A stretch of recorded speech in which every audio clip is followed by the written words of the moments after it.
How's it going, fellow traders? It's Magic Trader here. And this is the CFTC report that was released on November 7th, 2017.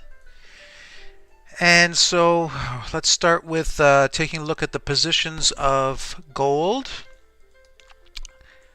All right, so what do we see here? We see that the institutions held back on October 31st, they held 268,000 positions long. And since then, they've increased it to 272,000 positions. Okay, so that's while we are consolidating. So price hits a non-2-to-1 monthly demand zone, right? A zone that was responsible for breaking this trend line. We didn't get any decent consolidation away, but we're getting a test, a weekly bullish engulf, and we're coming back into that same area. And as we're consolidating, longs are increasing from 268,000 to 272. Now, mind you, the previous consolidation candle before that, we were at 275, so they dropped it down to 268. Sorry, let's see here. I got that wrong. Previous candle was dropped down to 268.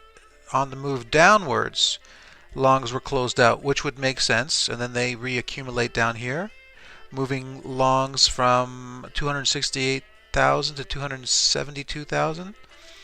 Shorts are cooled off while this is happening. All right, they were cooled off the 4 weeks leading up to the last 2 weeks.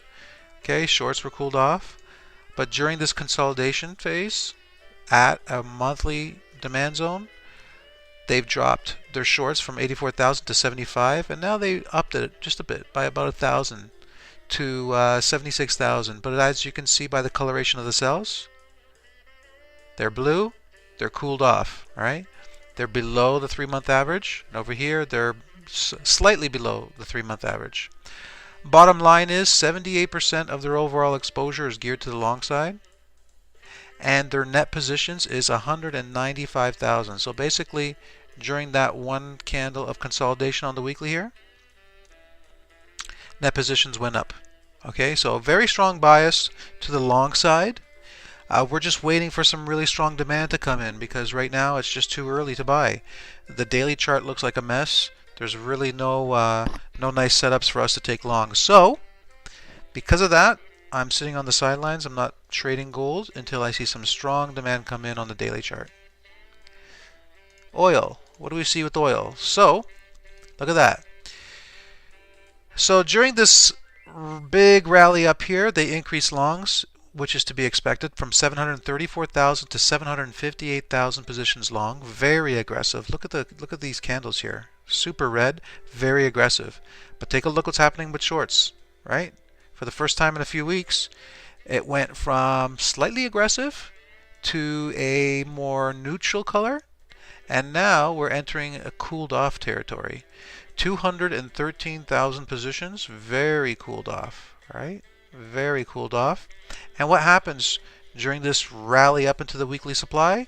An increase in long exposure from 76% to 78%, which is to be expected. Price doesn't rally up hard like this unless they're increasing long exposure. I mean, we've seen this numerous times. So we're hitting a weekly supply zone that's actually at the top of the range. So because of that, I'm only interested in taking longs at this weekly demand zone. So I'm going to sit tight, and I'm going to wait for them to push price down to here, and then I'll wait for a momentum shift, and then I'll get in long on oil. If the momentum shifts happens before the weekly demand is hit, I'll be looking for long setups on the daily chart, but I'll be waiting for opposing supply zones to be removed before I get in long. Okay, because I want to make sure that momentum is shifting, but they're also removing supply. All right, that's a key thing. We want to know that there's more demand than there is supply at that area. So until that happens, I won't be taking any long positions, but interested in taking them down here. US dollar. So this one's a tricky one, very tricky. On the 3-month chart, we're hitting a 20 EMA on a 3-month upward trend. So the thought is that we are to get a move to the upside. But how much of a move to the upside? Are we going to get a move all the way up here to the upside? That's the question. Well, let's see if the data is giving us any hints as to what's going to happen. So the data represents this consolidation candle right up here, right before hitting a weekly supply zone. And what do we see? Long positions are cooled off. Short positions remain aggressive. Even though we're at 50-50, we're taking into consideration the previous situation that the institutions were holding. Remember, the institutions were very aggressive here. Very aggressive. And neutral here. Considering the fact that, March, 52,000 positions were long versus 6,000 short. So when we're matched, that's not neutral. That's very bearish bias, considering what they just previously were. So they're very bearish bias. We got a downward sloping monthly 20 EMA. 50-50 coloration of the cells are red, so I am inclined to believe that they're going to take price downwards. Is this enough for me to open up a trade? Absolutely not. I'm still waiting for the right setup to occur, and so far I haven't seen anything. Alright, so there's a nice weekly area of demand here. So this would be a weekly demand zone off of a 3-month 20 EMA, so it might be good for long positions here. But the way that the base looks is really ugly, so I won't be buying down here unless I see some really nice momentum shifting, and then I'll take long trades. Alright, so let's go to the Aussie. What do we see with the Aussie? So this candle of consolidation here within the weekly area of demand. Last time we were here, the institutions filled 14,000 positions long. As price consolidates, longs decrease from 85,000 to 75,000. So this isn't that good of a sign for longs. All right, I'm already in a long position based off of this area here. So this isn't a good sign. We'd want to see longs increase and shorts decreasing. Now we can see that shorts are decreasing from 33,000 to 29,000, which is a good sign. But longs are decreasing as well. And if you take a look here, net positions drop from a positive 51,000 to a positive 45,000. All right. So 72% of the overall exposure is still geared to the long side, but this slight decrease here in net positions doesn't make me feel very confident. Although we do have an upward trend line here in confluence with this weekly demand, I like this trade and I would take this trade any day. Will it hold? It's hard to say. We'll have to wait and see what happens, but right now there is a bullish bias on the Aussie based on the institutional positions. USCAD, they drop longs from 26,000 to 24. Shorts decrease from 84 to 75. The net effect is net positions drop from negative 57,000 to negative 50,000. Short exposure drops 1% from 76% to 75%, and that happens as we reacted from this area of weekly supply. So it makes sense that longs are decreasing when you get to a supply zone, right? You'd be profit taking on longs, but why are they decreasing shorts? That's the question. Why are they decreasing shorts? Maybe because they want to take price up here, right? It's possible. Let's look at the US dollar again. We fell short of hitting this weekly area of supply. And now we're sitting right on top of this weekly 20 EMA. We could get a push higher here, right? That's possible.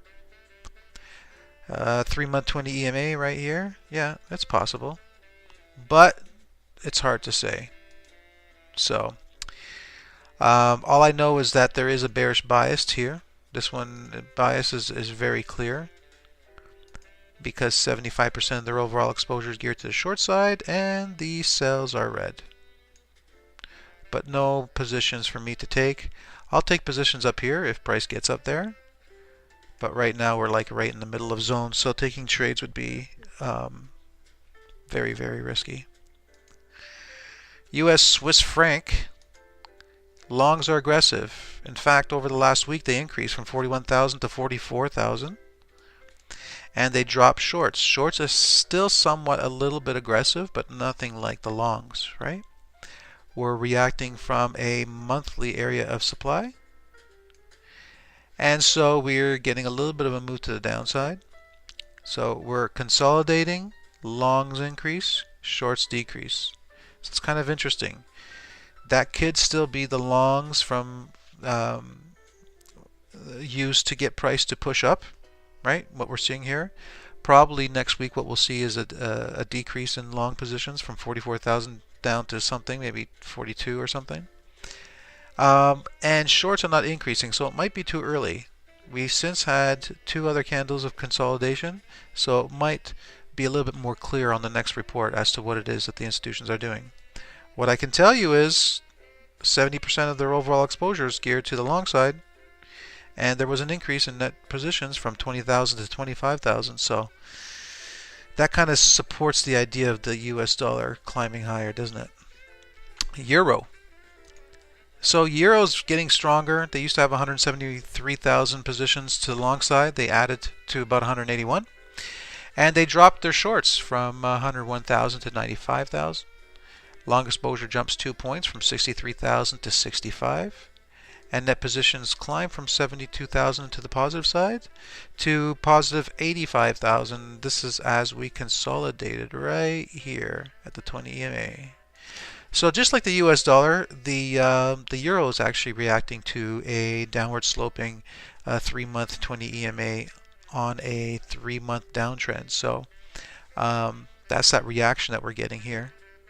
Doesn't really mean much. Doesn't mean that price is going to retrace all the way down. It's possible, but it doesn't mean it's going to do that. Right now it's very difficult to take a trade because we're in between zones.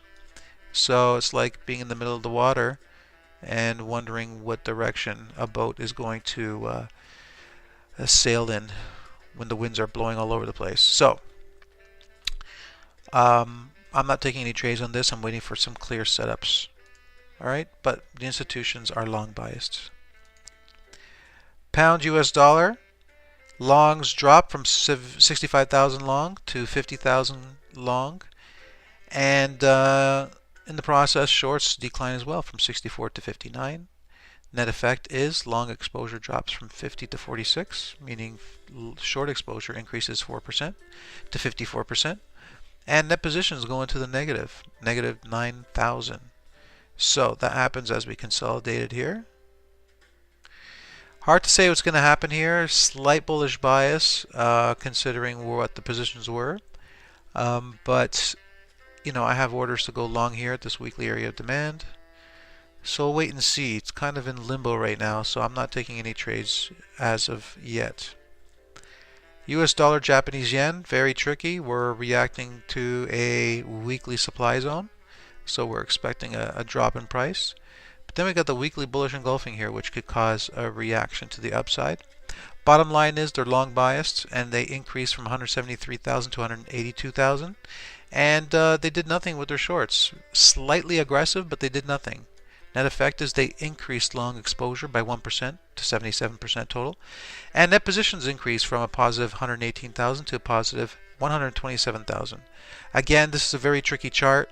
They're long biased, so my thinking is that we're going to see a break to the upside. If that does happen, I'll buy retests of the area that caused that removal, and I'll take this long if the US dollar is also showing signs that it wants to go higher. And last is the Kiwi. So the Kiwi, they decreased longs from 21,000 to 19 or 18, and they increased shorts from 27,000 to 30,000. And that's a good sign for shorts because we almost broke through this area of weekly demand, and I'm expecting it to drop. I mean, a 3-month area of supply is in control here. Sorry, a monthly area nested within, let me see. No, it's a 3-month area of demand or supply. So price is going to drop. That's what I'm seeing. And so it looks like they've gone from their bullish bias up here to now turning bearish. So I'm expecting price to eventually break through and head lower like this. Alright, so that's pretty much it for the latest COT report. Let's take a look at the economic calendar. And what do we got? Nothing of major interest for this week. The report came out late. It was released on Monday. They didn't release it on Friday because of a holiday. And so that's it. I hope you guys are having a good week out there, and I hope this is going to help you with your trades for this week. And we'll see you next week.